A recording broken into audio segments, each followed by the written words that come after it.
Welcome to Nitu's Kitchen, cooking and hair care videos. കുമ്പളങ്ങയും ചെമ്മീനും വെച്ചൊരു പുളിങ്കറി ആയിട്ടുണ്ടാക്കണേ. വാളംപുളി പിഴിഞ്ഞ് അപ്പോൾ ഞാൻ ചെമ്മീൻ കഴുകി വെച്ചിട്ടുണ്ട്. ഇനി നമുക്കത് വറുത്തെടുക്കണം. കുമ്പളങ്ങ എടുത്ത് വെച്ചിട്ടുണ്ട്, അത് നുറുക്കിയെടുക്കണം. അപ്പോൾ നമുക്ക് കഴുകി വെള്ളം പാകം വെച്ചാൽ ചെമ്മീൻ ഒന്ന് വറുത്തെടുക്കാം.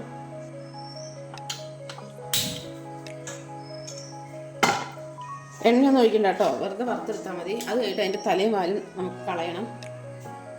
പാൻ ചൂടായി വരട്ടെ. അപ്പോൾ നമുക്ക് ചെമ്മീൻ ഇട്ട് കൊടുക്കാം. ചെമ്മീൻ വൃത്തിയായിട്ട് കഴുകണം കേട്ടോ, അതിൻ്റെ ഉള്ളിൽ അഴുക്കൊക്കെ ഉണ്ടാവും. ഇത് നല്ല വലിയ ചെമ്മീനാണ്, നല്ല ചെമ്മീനാണിത്.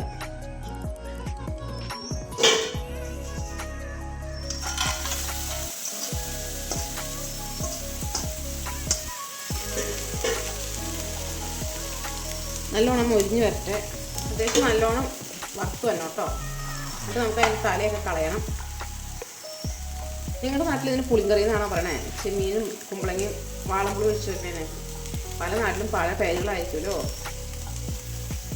ഒരു 10-15 മിനിറ്റ് ചെമ്മീൻ വെള്ളത്തിലിട്ട് കുതിർത്തുമ്പോൾ അറിയാം നല്ല ചെമ്മീനാണ്. കാരണം വെള്ളത്തിന് ഒരു സൈസ് കറുത്ത കളറും ഒരു ചീക്കൊള്ളില്ലാത്ത ചെമ്മീനാണെങ്കിൽ ഒരു സൈസ് ചീഞ്ഞ മണം വരും. അങ്ങനെയുള്ള ചെമ്മീൻ എടുക്കരുത് കേട്ടോ. കാരണം എത്ര നാൾ എവിടെയൊക്കെ പോയി അങ്ങനെയൊക്കെ വൃത്തിയായിട്ട് വന്നെയാൽ നമുക്കറിയില്ല. എന്നാൽ എപ്പോഴും ചെമ്മീൻ എടുക്കുമ്പോൾ നോക്കി ഒരു 10-15 മിനിറ്റ് വെള്ളത്തിലിട്ട് നോക്കണം. എങ്ങനത്തെ ചെമ്മീനാണ് അന്നേരം അറിയാൻ പറ്റും. ഇതിപ്പോൾ നല്ല ചെമ്മീനാട്ടോ. ആ ചെമ്മീൻ മൂത്ത് വന്നിട്ടുണ്ട്. അത് നമുക്ക് മാറ്റി വയ്ക്കാം. കുറച്ച് നേരം പാത്രത്തിൽ തന്നെ ഇരിക്കട്ടെ, അപ്പോൾ കുറച്ചും കൂടി മൂക്കും. ഇനി കുമ്പളങ്ങ തൊണ്ട് കളഞ്ഞെടുക്കാം.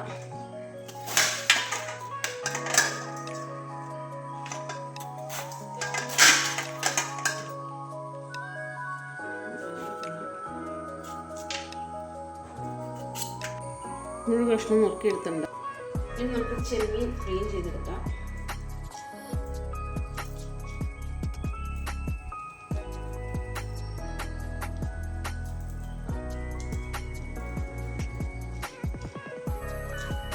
കുമ്പളങ്ങയിലേക്ക് തന്നെ ഇട്ട് കൊടുക്കാം കേട്ടോ.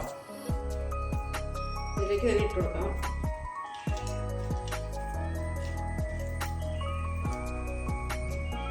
ചെമ്മീൻ വൃത്തിയാക്കി ഇട്ടിട്ടുണ്ട്.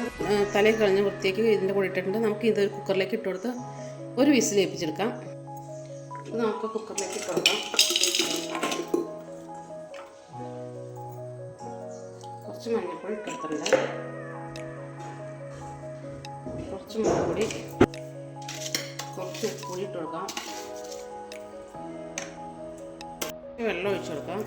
ഇനി അടച്ചു വെച്ച ഒരു വിസിൽ ഏൽപ്പിക്കാം.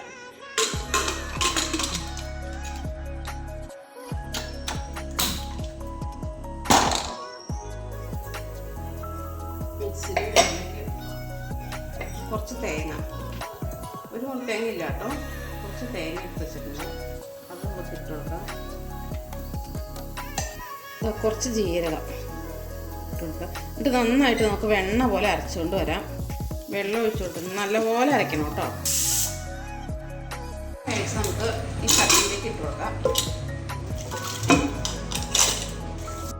ഗ്യാസ് ഇട്ട് അടുപ്പത്ത് വയ്ക്കാം. ഒന്ന് വെള്ളം വറ്റി വരട്ടെ കേട്ടോ. അപ്പോൾ നമുക്ക് അരച്ച് ചേർക്കാം. നന്നായിട്ട് തിളച്ച് വന്നിട്ടുണ്ട്. നമുക്ക് തേങ്ങയും ജീരകം അരച്ച് വെച്ചത് ഇതിലേക്ക് ചേർത്ത് കൊടുക്കാം.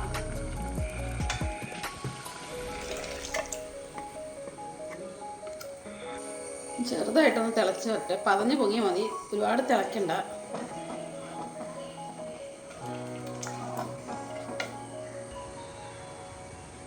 ഞാൻ ഇതിനൊക്കെ പുളി പിഴിഞ്ഞ് വെച്ച് വെള്ളം ഒഴിച്ചായിരുന്നു കേട്ടോ. അത് വീഡിയോയിൽ കിട്ടിയിട്ടില്ല, ക്ഷമിക്കണം. നിങ്ങളപ്പോൾ തിളച്ച് വരുമ്പോൾ തേങ്ങ ഒഴിക്കുന്നതിന് മുമ്പ് ആ പുളിവെള്ളം ഒഴിച്ച് തിളപ്പിക്കണം കേട്ടോ. ഞാൻ പുളി കേട്ടോ പിഴിഞ്ഞ് ഒഴിച്ചത്. അപ്പോൾ അത് ഈ തേങ്ങ അരപ്പ് ഒഴിക്കുന്നതിന് മുമ്പ് നമ്മൾ കഷ്ണമൊക്കെ ഇടൂലേ, അന്നേരം ആ പുളിവെള്ളവും കൂടി അതിൻ്റെ കൂടെ ഒഴിച്ച് തിളപ്പിക്കണം. അത് കഴിഞ്ഞിട്ട് വേണം തേങ്ങ അരച്ചിടാൻ. അതെന്താ വെച്ചാൽ തേങ്ങ അരച്ചിട്ടിട്ട് ഒരുപാട് നേരം തിളപ്പിക്കരുത്. തിളച്ച് വന്നാൽ നമുക്ക് ഗ്യാസിൽ നിന്ന് മാറ്റാം. ഇന്നൊരു പാൻ അടുപ്പത്ത് വെച്ച് താളിച്ച് കൊടുക്കാം.